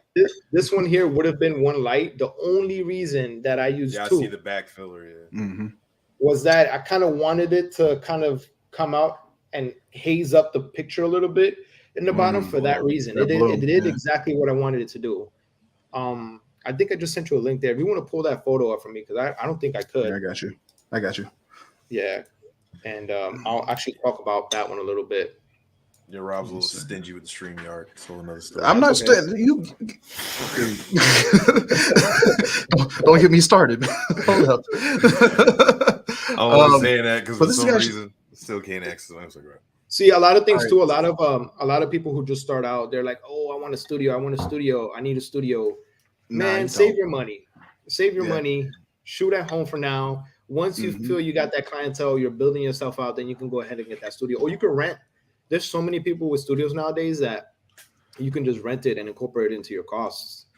You know what? Let's get into that a little bit. Now I'm going to get into my little teaching and preaching. Oh yeah, I got something to say too. But yeah, go ahead. But yeah, so here's how studios work, and even whether it's a home studio, whatever you're building, so on and so forth, how you should go about it. Number one, if you're just starting off, you should not do any of the above. You should just be shooting outside and wherever you can and learning and so forth. As you grow, you get better, so on and so forth. You did it for a couple months, year, whatever, so on. Then you can get into maybe building something at home or something like that, right? You really don't want to get into building. Let's stop right there. You don't want to build a studio at all, okay? You don't want to get into any form of that until you've been doing this for a while. All right. Anything else? Rent a studio. There's so many studios out here now, and so many people trying to make money and do anything off of it and so forth. You can easily become an occasional renter or a monthly renter with them and so forth. And a lot of times not pay a lot of money depending where you're at, right? Especially if you're not in like a major city and you found somebody that's got a small studio, whatever, so forth. You can pay them $100-$200 a month and so forth. Rent the studio out a couple hours, maybe they'll let you do it whenever time they want, whatever. And that's all you need. You don't need to get into trying to build your own studio and all this other craziness and stuff. You don't need to do none of that until this is like your main job and you're running this 24/7. If you're not doing that, don't do any of the above. It's a waste of time. It's a waste of money, so forth. Okay. Give you guys a perfect example. I'm in Philadelphia. I built my own studios, several, right? Some did well, some went under because I didn't know what I was doing. I had to learn the hard way and so forth. And that's a whole nother story of this, is that when you build a studio and you're trying to sell it and you're trying to market it and so forth, it is a brick and mortar, and it's no different than running any brick and mortar business. And if you don't know what you're doing, all right, I'm sorry, building a business is not like Field of Dreams. It's not like if you build it, they will come. And I'm saying that from experience. I was on that notion way back when, where I invested a lot of money. I'm gonna build it and they don't come, and they didn't come. And I lost a lot of money and a lot of other stuff. You don't want to be in that situation. Trust me, it hurt bad. So don't do none of that. Get into the scene, get into whatever's going on in your area. And let's say you live in Bumble F, right? There's still studios. Trust me. Everybody building studios and all this extra stuff. Just rent from them. That's all you need as a photographer building, and you're trying to just learn and grow and do your thing and yada, yada, yada. You got a little clientele, whatever. Just rent a studio. You don't need to build something until like you really, really got something established and you know what you're doing. Right. This is not easy, man. And even when you know what you're doing as a freelance photographer, whatever it may be, that doesn't mean you know how to run a brick and mortar. Yep. So it's a lot to learn. It's a lot to do. I'm not knocking anybody that wants to get into it or say, hey, don't get into it. I do it for a living and so forth. But you got to learn what you're doing. This is not easy. That's all I can tell you.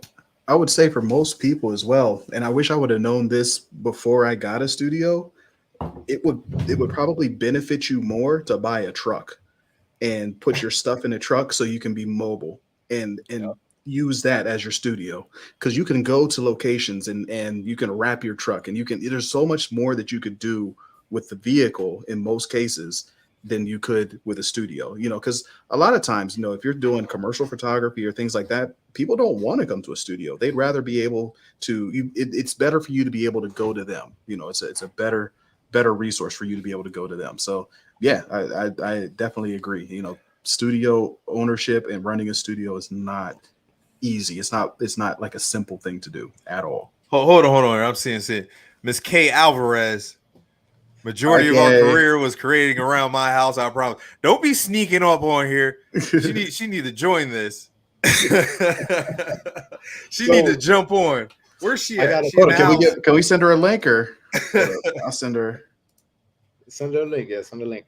But speaking on that, so this photo that you see on the screen right now, this was her doing exactly what I said. I was in my office, like right now, like I was just sitting down and I'm like, all right. She's like, shoot me. She comes downstairs. She got her makeup did. She says, shoot me. I'm like, oh, okay. She's like, I want to shoot like kind of like boudoir. I want to kind of show a little bit of cleavage and all that. I said, all right, cool. Let's do it. So we went to my living room. This was in my living room. I put up the 4-foot backdrop. I put it up on the wall and I'm not feeling it. Like, I'm like, no, she had a cowboy hat on. I was like, I'm not feeling this. No, I'm not. I don't like this. She had this wig on. And then I'm looking around and she's big on those big vases with the flowers on it and everything that you get like at Home Goods or TJ Maxx or something like that. So I saw this vase that we had that had a whole bunch of little blue flowers like that. And I pulled it to the side. I pulled it in front of me. I shot through it and I'm like, oh, this looks nice. And then I started like, all right, look that way, look this way, do this, do that. And it just worked out. And it's like, this was in my living room. We were both sitting on the floor, crisscross applesauce. And we were just there. Like, this just happened in my living room, and someone who doesn't know me or doesn't know us or doesn't know how we shoot would look at this and they say, wow, that was a nice studio production. Like, how many lights did you use? And then no, this was just one light in my living room, and we just used the tools that were available to us at that moment in my house. Free $3.99. We didn't have to pay a studio fee. We didn't have to pay gas to travel to the studio. We didn't have to get dressed up. She was pretty much naked there. Like, you know what I mean? It's just you can use your tools at home. Like, you'd be surprised all of the little corners and angles in your household that you can use just for a photo shoot. I actually just had a shoot over the weekend where a client of mine, it's funny, she was a client as far as she was a fitness trainer at one of the main companies and gyms that I work for. We used to work for, I should say, before the pandemic happened. And she's starting her own business and whatever, and was like, hey, I want you to come to my house and shoot and so forth.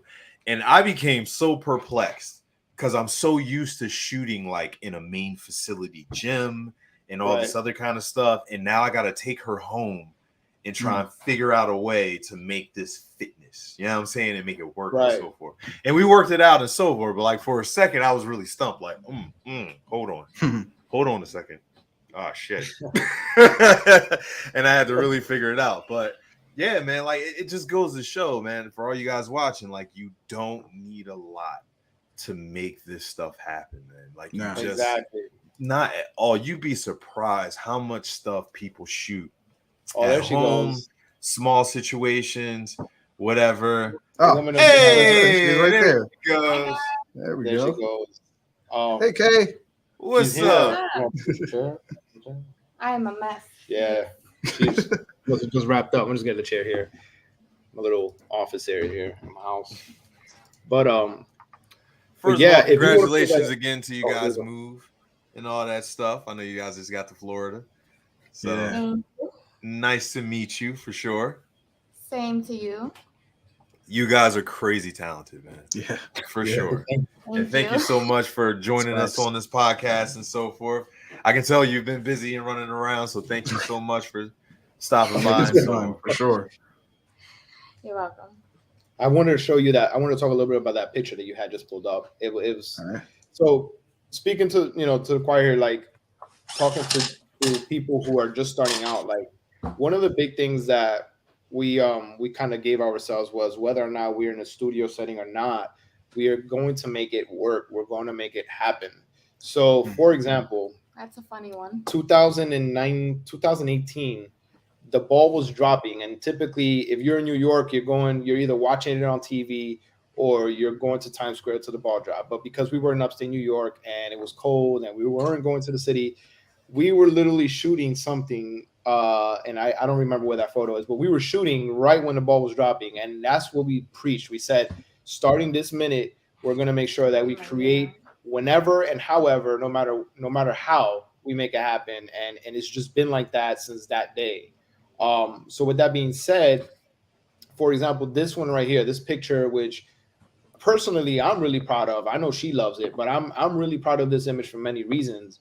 It just comes to show you that you don't, again, going back to what we were saying, you don't need a studio. Not that you don't need it, but you don't need these fancy things to make it happen.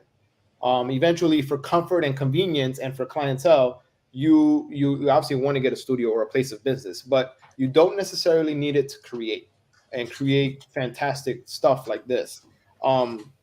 This photo was supposed to be and intended to be a milk bath shoot, which again, at that time in 2019, 2020, that was a big thing, milk baths. Mhm. Yeah. But again, Real going back popular. to the mentality that we had about not being the same, we decided to make it a little different. So she created a headpiece for it. So that headpiece you see there, that was created by her, design and from scratch.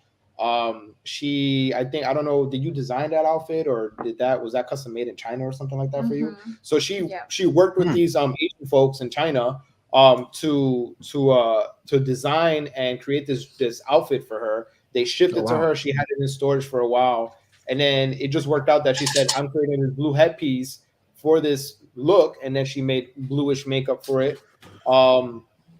We went into my kid's bathroom, man, my kid's bathtub, which she did not fit in. It was tiny. It was a tiny bathtub. If in this photo, half her body's in it, the rest of the body is outside of it. I'm on top like this, shooting down, looking down like this, and lighting was I'm sorry, can I curse here? Lighting was a bitch. I mean, it was bad. We're way past the half an hour mark. Yeah, we're good. You're free. It's supposed to be scrapped. It was, yeah. This photo shoot was not gonna make it. This was gonna be. Go ahead. Did you have anything in the water or? Yes, this is regular we water? had like those little flowers. Like it was very milky. It was very murky, so you really couldn't see much. But we had the little. So Lush has these milk. They have like what do they call these, like sugar bombs or something like that, and that's what we threw one in the water. Okay. Oh, okay. Came out Yeah, because the water almost looks like smoke. Yeah, it's not. It's almost foggy. It's got a cool look to it, man. Yeah. There's a baby refs on the corner, so like a lot of florals and stuff. Sadly, the headpiece itself is submerged, so you can't really see all of it because it has like this like diamond setup. But I mean, it made the image, and then what I did was in Photoshop, I kind of made these like mirror reflection effects you can see around the image. Yeah, I added them to. And I feel like it was just really, really dope to add those and incorporate those into the image, and it just made it like we were shocked. We was like, wow, this came out pretty nice for what it was. I had to add a little bit of color balancing there, white balancing, just to make it more coolish and blue. Because it was very warm at first. The lighting in the bathroom alone was very warm, and then the way I shot it also made it very warm. So I had to change the bluish tones there. So let me ask that question a little bit. I'm gonna get a little technical, but like when you go through your process of editing and so forth, and some of your color grading, like what do you usually do? Do you do a heavy color grade, or you go pretty light and just kind of what depends. It depends, honestly. Like it depends on a lot of things. It changes every time. So let's say, for example, we just wrapped up a shoot. I import the pictures. The first thing I do is I just sit there and all like, holy shit, like really? Especially with her stuff. And then after that, I cull it. And I don't know if you guys go through this. Maybe you can relate. But I just get excited. I'm like, wow, this was good, this was good, this was bad. And then I'm like, hold on, let me just color grade this one real quick before I continue culling, you know? And then you touch it up a little bit, you kind of mess with the sliders. I do my culling and stuff on Lightroom. A lot of people would probably be shocked that I don't use what's the other one? Capture One. Capture One. Photoshop. I'm a Lightroom guy. I don't use Capture One. Me too. There we go. And so I do the color grading. I get excited. I'm like, all right, I'm gonna copy that, paste it on another one. And then once I do that and I figured out the ones that we want, she comes into the mix. We'll go through them together to make sure that she's getting what she wants and I get what I want. And then after that, the next step would just be to edit. So I do a combination of, I used to do frequency separation a lot. I kind of do more of dodge and burn now. So that's kind of the angle I'm taking for editing. What kind of dodge and burn do you do? Do you do like micro or do you regular or the regular? I just you're gonna laugh at me here. You ready for this? I use a mouse. Oh wow. Ain't nothing wrong with that. Wow. Ain't nothing wrong with that, brother. I don't use a pen. Ain't nothing wrong with that. That's funny. I ain't mad at you. I used the mouse for years before I switched over. I was doing composite work with the mouse. Oh my gosh. Still I couldn't. shocked I was doing that shit. But I'll tell you, swear it has abs. It probably has abs. Like I'm telling you. Man, I couldn't. It's a faster way to carpal tunnel, though. I'm just gonna say. Yeah, you're right. I'm definitely gonna get some carpal tunnel. But oh my gosh, I started off as a digital painter, man. Like I've been doing the pen forever. Like I've never edited pictures with a mouse. Like, oh gosh, I couldn't even imagine. Could not imagine. No, man. Pain for you. Yeah, oh and you know what's funny? Sometimes I do wake up with pain in my hands, but oh my gosh. Yeah. And then once I edit the pictures, pretty much just save them, export them, and we share them and post them. And sometimes I like to see my work printed too, so we print it on canvas. There was one point in time I had a whole bunch of canvases of her around the house, and we transferred it to the studio. And yeah, I kind of stopped doing that because I was doing a lot. Yeah. And but no, that's the process pretty much. We come together with an idea. If it's for her, we come together with an idea, or she comes to me, she has the idea already set. We meet at the studio, she already has her look. I start shooting, or I develop the theme or the look for the photography part of it. While she's doing her makeup, we complete it, and then kid you not, it takes us no more than 10-15 minutes to shoot what we need to shoot. We get what we get and we're done. We're always like that. She takes 30-45 minutes if it's a simple makeup look, or maybe an hour of something creative like this. And then it just takes 10-15 minutes to shoot. You see other people at the studio for like an hour or two. Not me. We'll get right to work and we'll just shoot it. Yeah, I'm guilty minutes. of that. So that's Kay, okay. That's okay. That's all right. Kay, if I may ask, you tell. I'm very curious. What is your favorite photo? What is your favorite look that you've ever done? Wow. The one we had downstairs. You have it? Yeah, I can link you to it. I don't know how to share this stuff on the screen, man. I do apologize about that. No, it's okay. You should have if you have the share screen icon at the bottom of your screen in StreamYard. Let me pull it up real quick if you don't mind, and then I'll try to share it. Yeah. It's so hard because I have so many creative looks that just come to mind that they come out so well. And I'm just curious, asking this again. You guys really started this like within the pandemic, so this is all fairly new. It's not like you guys have been doing this for years and whatnot. Did you just start shooting within the pandemic, or so you guys started working together? Working together, like we're like, wait, hold on, we could join forces here. Like, what are we doing? And this all happened like within the pandemic. I would say that's when it. That's when it blew up. That's when it blew up. Yeah. That's when it blew up. So how far? That's when I found them. Before the pandemic, were you guys doing this? We weren't to do it too often.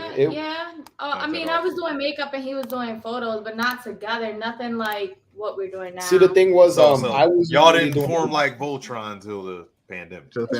Yeah. I was doing more weddings then. Can you get it? Yeah, I can get it. So I just want to give y'all perspective here. Pandemic was only 2 years ago. Mm-hmm.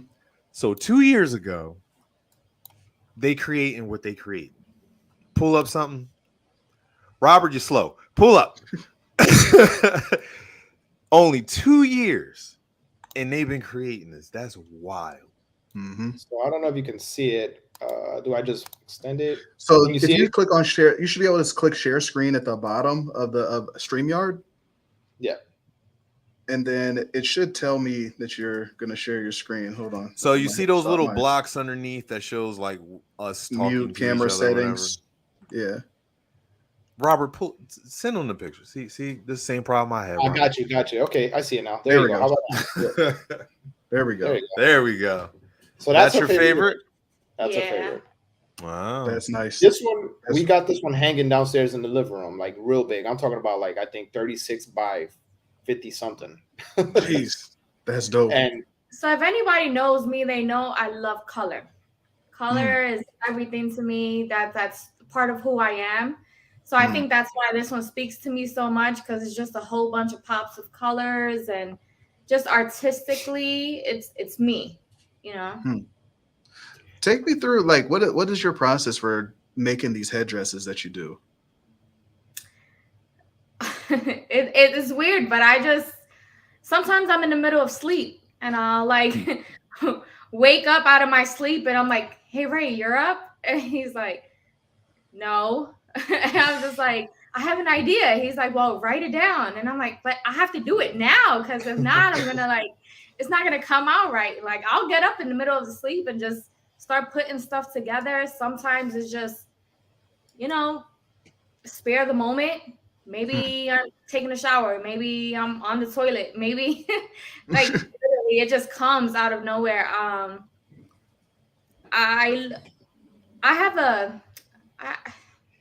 don't know. My style's very avant-garde, I feel. Like we were just saying that. I like weird. I like different. Some people, they see in the middle of me doing a headpiece or something, they're just like, you're pretty crazy. Yeah. I think you're losing it right about now. But when they see it all together, they're like, oh, okay.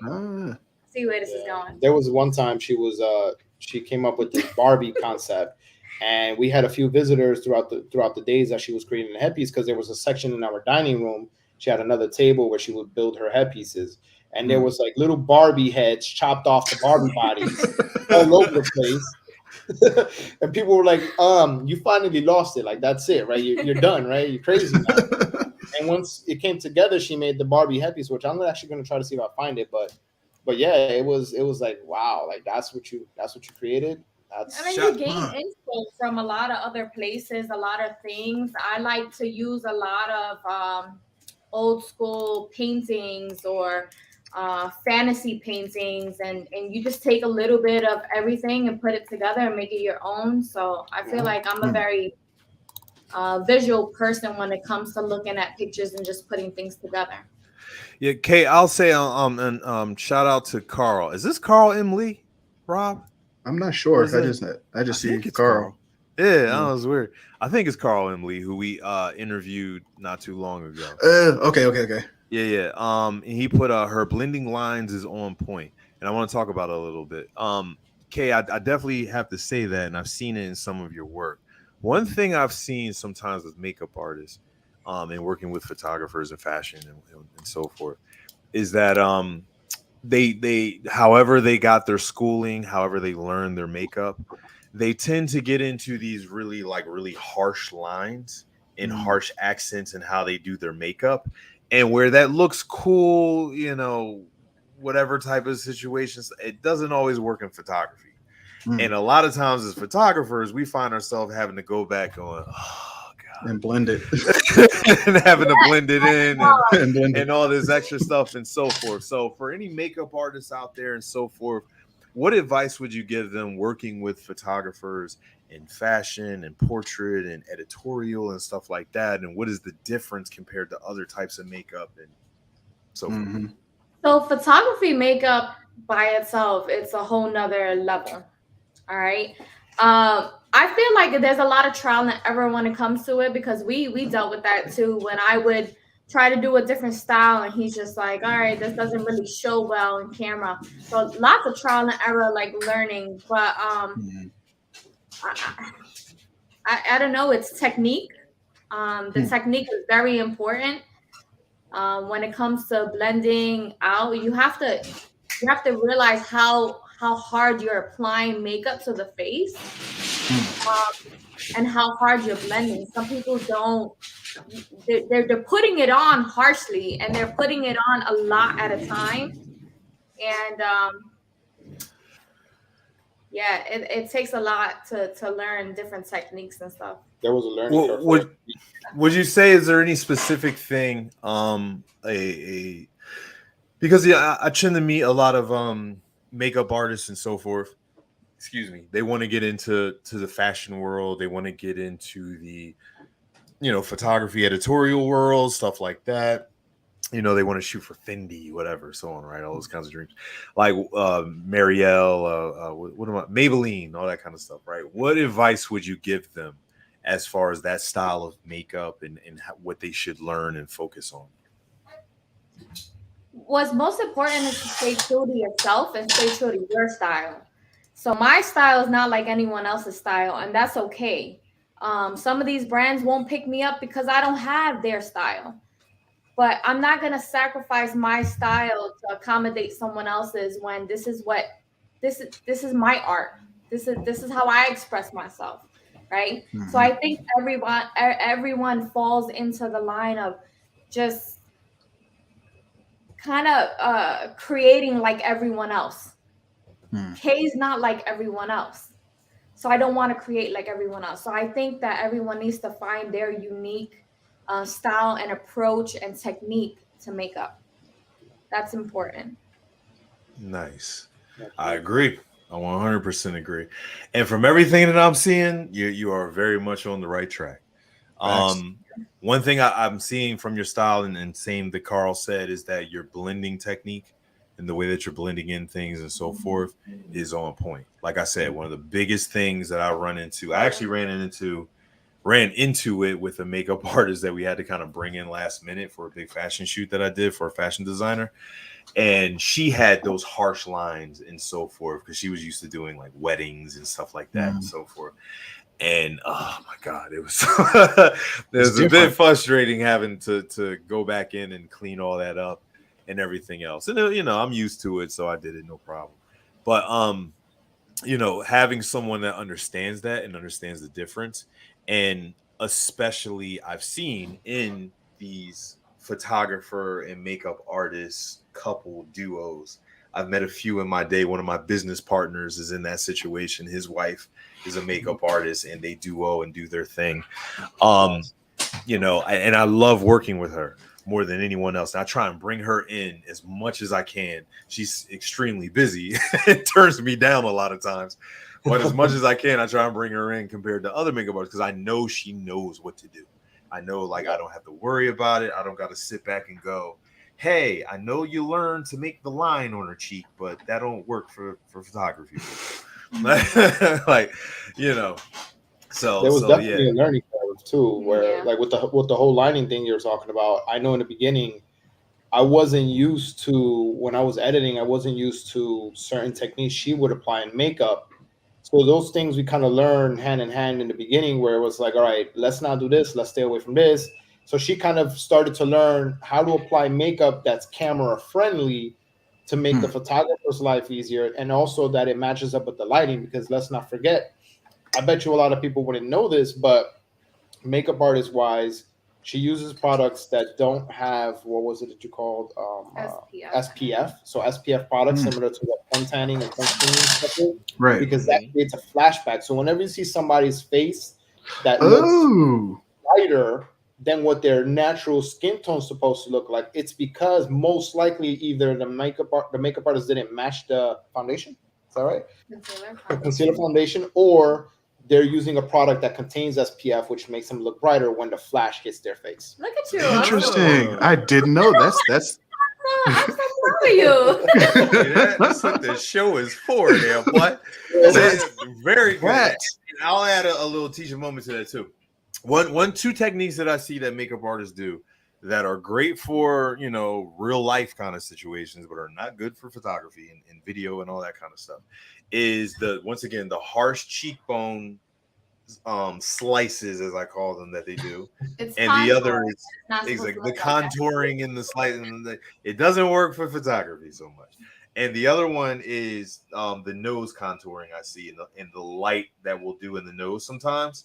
And the reason being is because when you add all that, and then once again, the light hits them, it's just overexposing what is done. Whereas like you don't need to do that because the light is don't going need to help. Already. Well, it's funny you say that because I actually use contour in my images.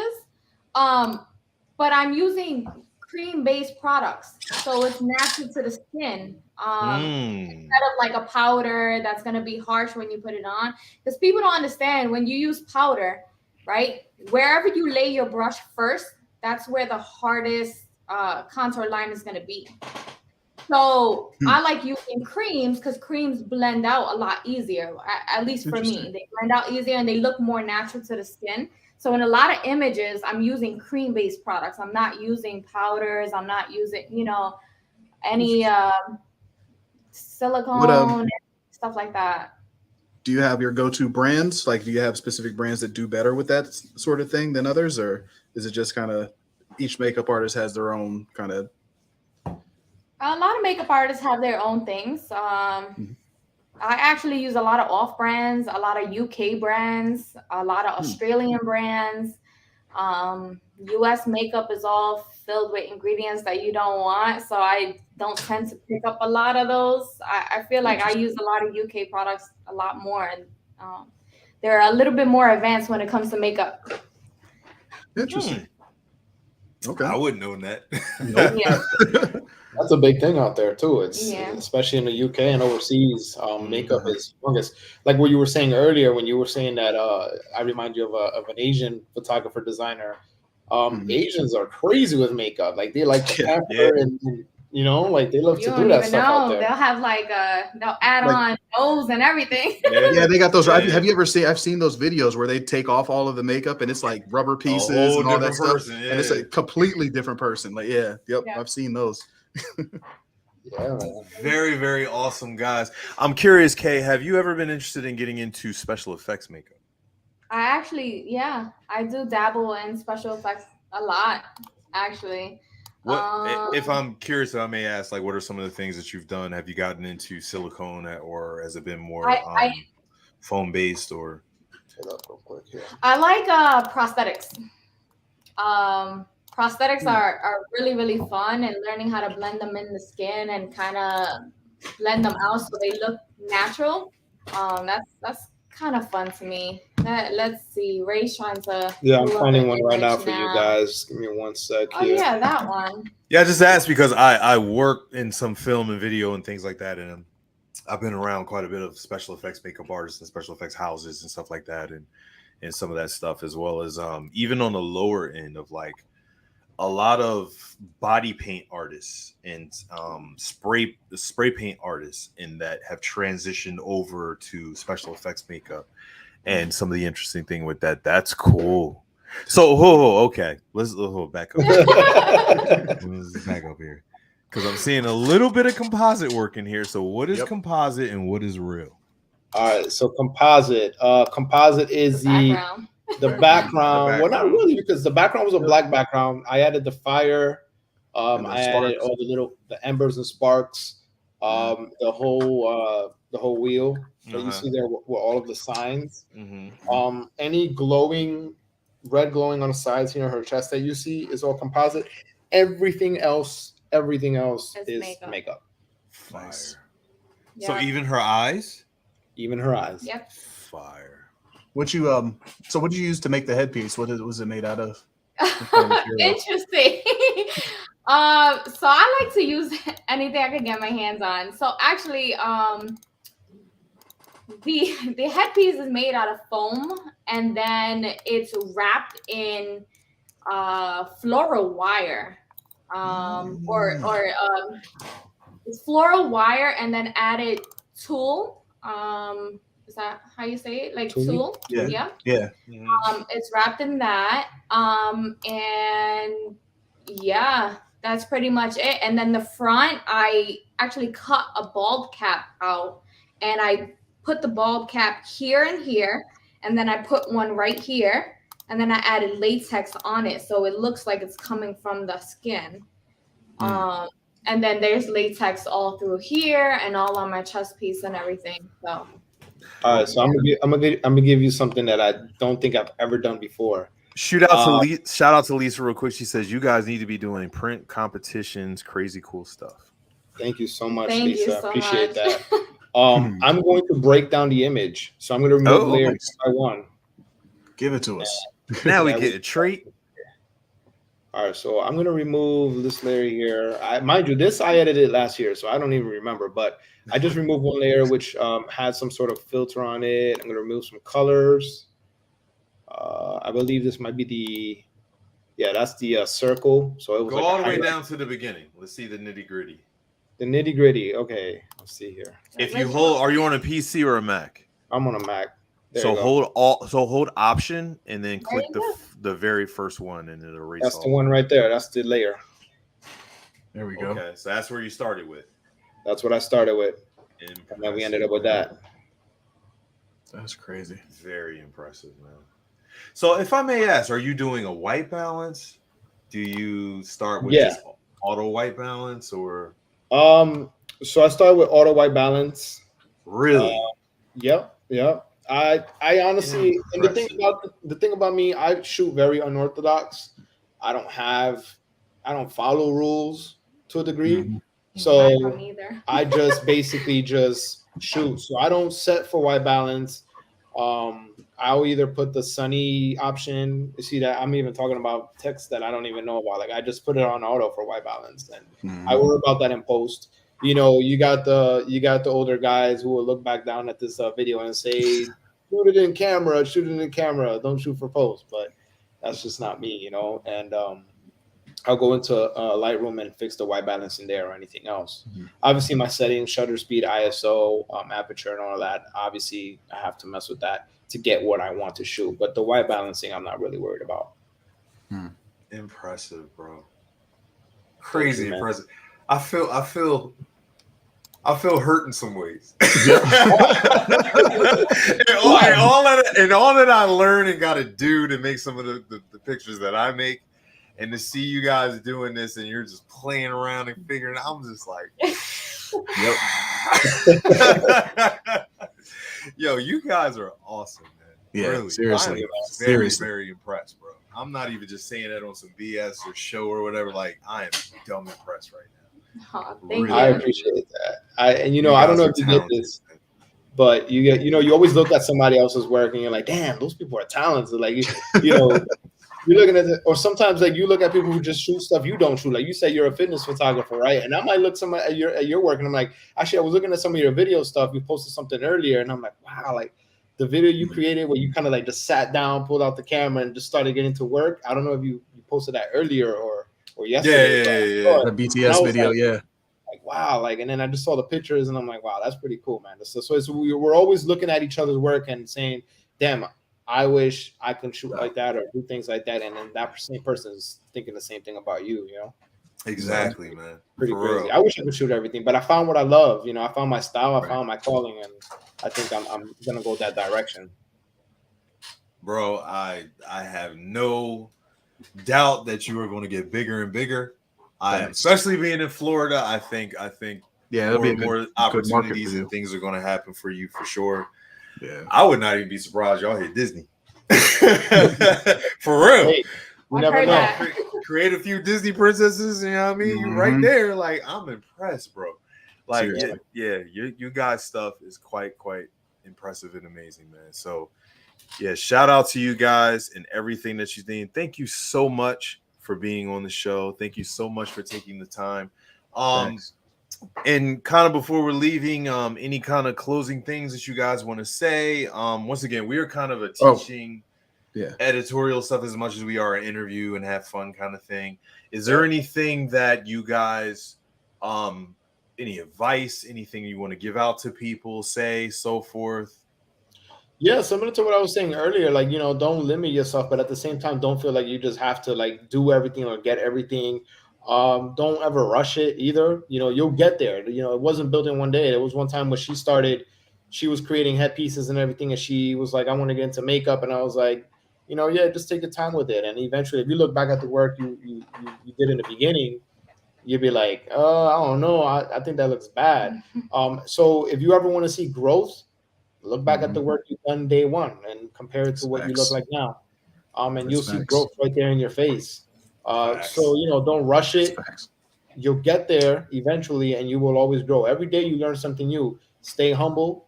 Don't think that you're the best at something, because that's not true. There's no such thing as being the best. You know, everybody's, you know, you're only in competition with yourself. You just need to make sure you grow to where you want to grow.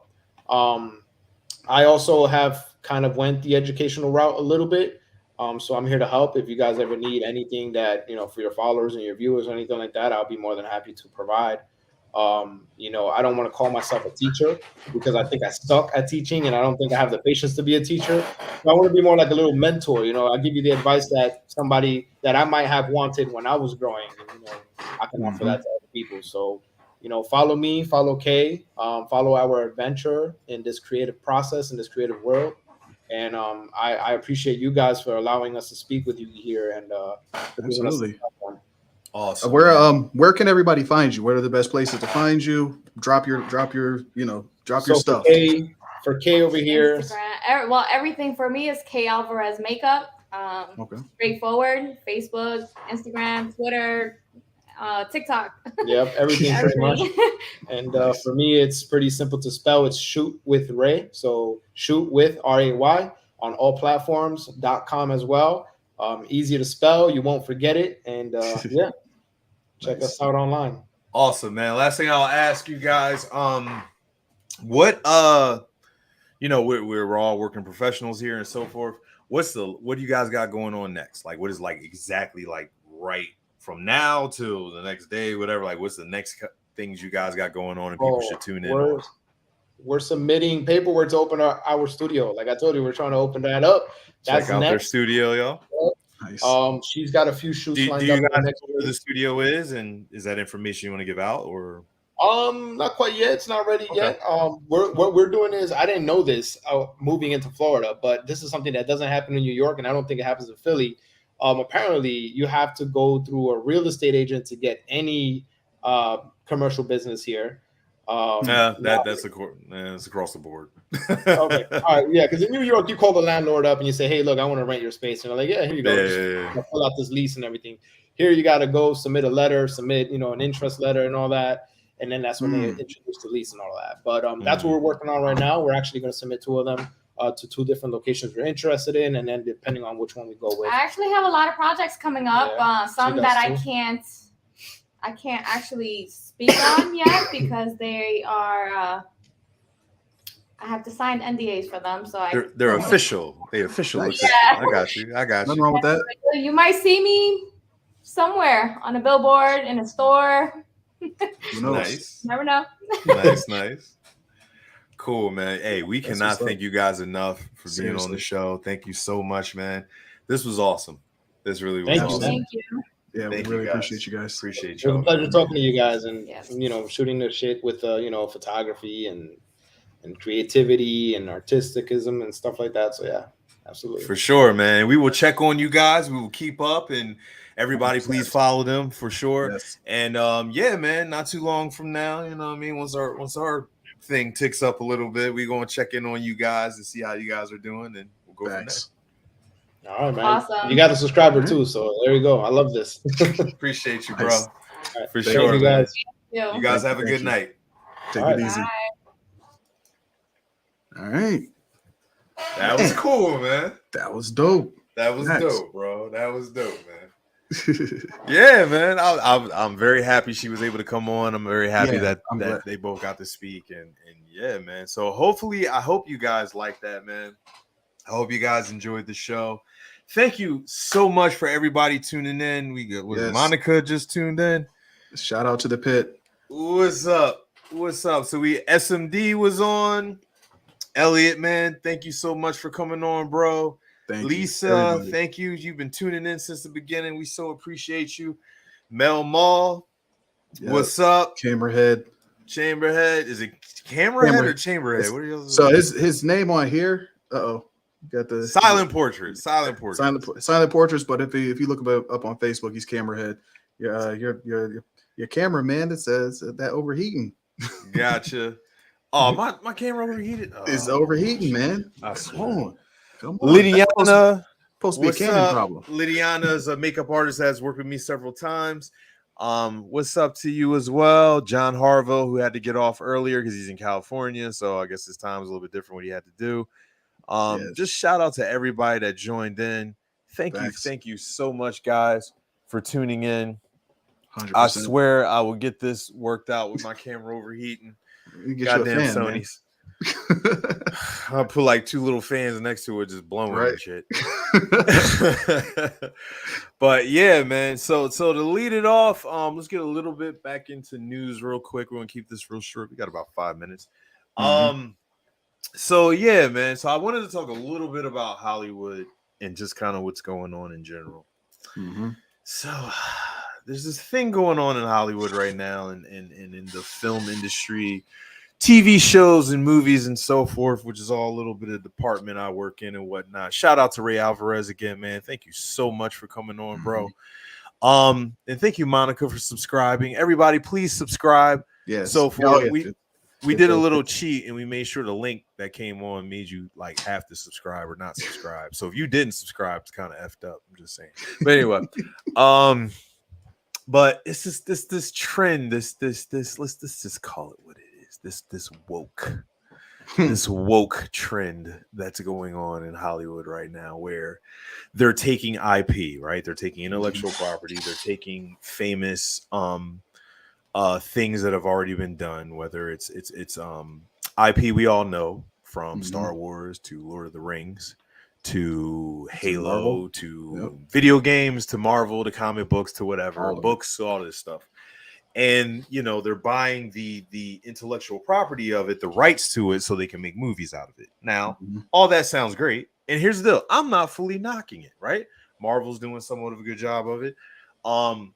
We live in an amazing time now where this stuff that we talked about when we were kids is actually coming to life. Like we always used to talk about it when we were kids, like if these things were real movies and stuff, and it felt like it would never happen. And now it's a norm, right? Where kids are growing up and they don't even know the comic books. They just know the movies. That's amazing to me. So that's jarring. Like it's a really weird thing. They have no idea about any of these stories outside of what they've seen in the movies. Like they've never heard them. And that's a beautiful thing to me. I don't mind that at all. But now there's this weird thing happening where it's this woke message and all this stuff being added to it, right? And here's the deal. This is how I feel for anything, any kind of movement, anything that's happening and so forth. I don't got a problem with it if it works. Right. If it's making money, if everybody likes it, if it's a good happy, story, if so forth. I don't give a damn if it's government or anything else under the world. If it works, cool. If everybody doing well off of it, everybody happy, cool. But if it's not working, now we got a problem. And my problem with a lot of this woke stuff is forget, whether you like it or not, or, this is against what the person created, or we can get it all that to be. A lot of it just ain't working. A lot of it's not selling. A lot of it's like, what the hell is this? I ain't watching this. So forth, especially these TV shows. A lot of them are not working. Right? Look what they're doing with Star Trek. Oh, God.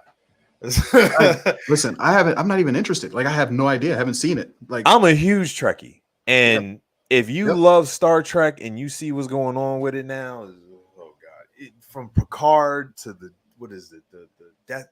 Destiny or whatever it's called, is horrible. But not even is that. There's the Star Wars, oh God, and just all this stuff. And see, the biggest problem that fans have with this, it isn't the fact that they're changing stuff. We don't care. Real talk, and this is a fanboy, I'm a nerd, all that good stuff. We don't care if it's good. Right. Tell a good story. But if it's not good, and you're specifically trying to push an agenda, and you're using the fact that the IP that you bought, which keep in mind, this is billions of dollars. And this is going to tie into what I'm talking. I'm going somewhere with this. This is tying into what we're doing right now. But you're spending billions, hundreds of millions of dollars into this stuff, right? Because you know it has a built-in fan basis and that people are going to watch it and you're going to make money off of it somewhat in general to begin with, right? Mm-hmm. And then you're taking all this and you're spinning it into a bunch of jargon that the fans are not into. The fans are telling you they're not into, and then you're literally firing back and saying the fans are stupid. Now I got a problem. And the problem isn't even that you're disrespecting the fans. The problem I have, because you're a company, you can do whatever you want. I get that to an extent. The problem I have is that, look at Star Wars, right? It costs how many? They spent billions of dollars just buying it from George Lucas as far as Disney, right? Disney bought Star Wars from George Lucas, Lucasfilms. They spent billions of dollars on it, and they're spending hundreds of millions of dollars on these films, right? So they spent somewhere along the lines of like $7 billion for all this stuff, right? And these terrible 3 movies and these couple whatever boring series is all we got. That's my problem. When we're on a show like this, where we're interviewing, we're talking to all kinds of creatives who are doing something with nothing. Right. Imagine if they took that money and sprinkled it down and said, all you new creatives and people who actually love Star Wars, and go, y'all create something. Make something. Make something. What will we have?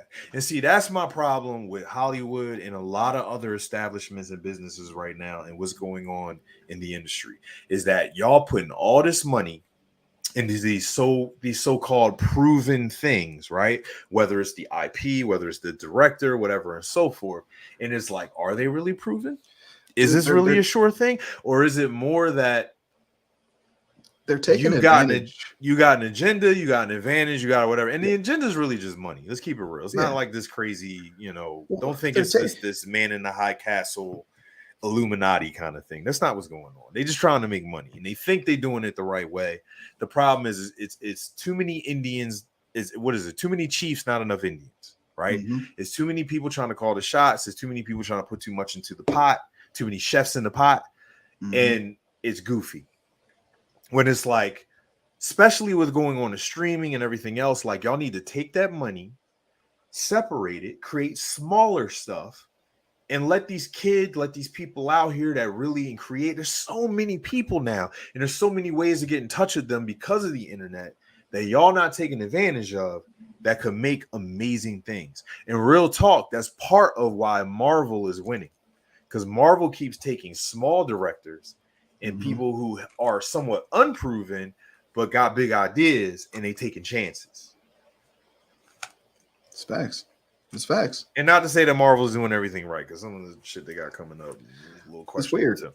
Yeah. But I just want good stories, man. Like tell a good story. Tell stories that have worked, for all the time. Like I get the idea of, wanting to tell a new story and use a new way of telling things, but there's certain things that just work. The hero's journey works, and it works for a reason. And going outside of that and the hero's journey and just letting people have, all of this stuff, all of this power, all of this, whatever, without working for anything, it's just such a weird and unsatisfying story to tell. And it just happens so much nowadays. Like everybody's just given everything. It's just like this, I don't know. I don't even know what to call it, man. It's just here, you're freaking God now. And, I'm going to tell a story about it. You don't have to work for anything. You just got it all. And my thing is like, all right, I hate to throw conspiracy theory and all that kind of stuff, but it's like, these movies ain't working. No, they're not making money. They're losing money. So if you losing money as a company, but you still keep doing it, what does that mean? What's the point? So it's like y'all got a little bit of an agenda with this. Of course. It's obvious, right? Whether they're getting extra money funding, whether it's like ad campaign stuff from this, even to Congress or whatever, who knows? But it's just getting goofy, right? It's just getting really, really goofy. It's bad enough that some of the superhero stuff and just all this stuff, sci-fi, the big budget films, whatever, they become a little redundant and everything else. And I'm saying all this because of the fact that like I'm a person of Hollywood, old school Hollywood, and film and love this stuff and do this stuff and know what it is when it's good, right? Mm-hmm. And to see it when it's bad, it's just like, you know what I mean? It's heartbreaking, man. It really is heartbreaking because we're in an amazing time where we're seeing the stuff we love, we never thought would come to exist, and then they fucking it up. Yep. Yeah, it's all wild. This stuff that we wanted to see when we were kids is now it's possible, and then they're changing it. They're messing it up, and they're not giving, they're not giving us what we want, basically. Silent Portrait says the problem for me is that you can dislike it without being met with. You don't like it because it's woke.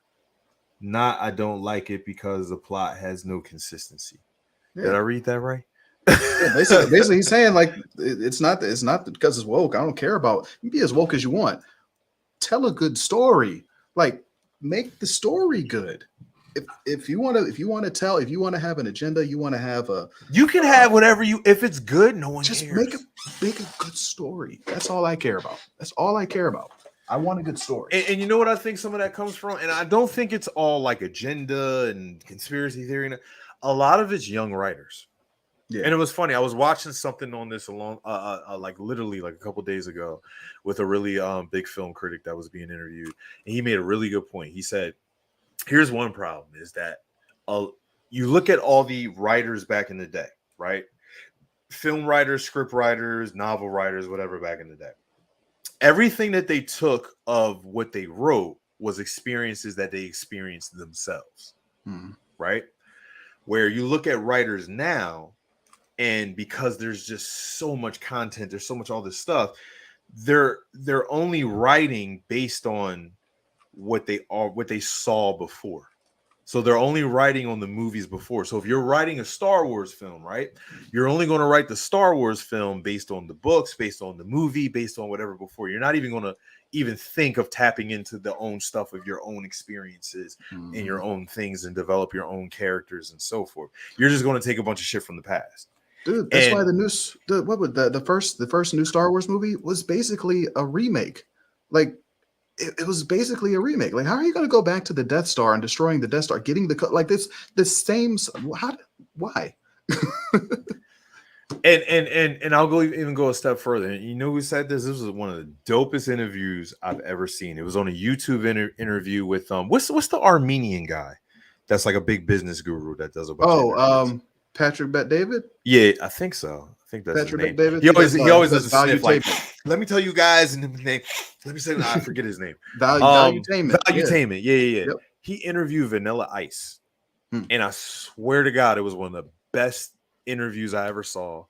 I know Vanilla Ice, right? I swear it was so good. Dude, Vanilla Ice is interesting.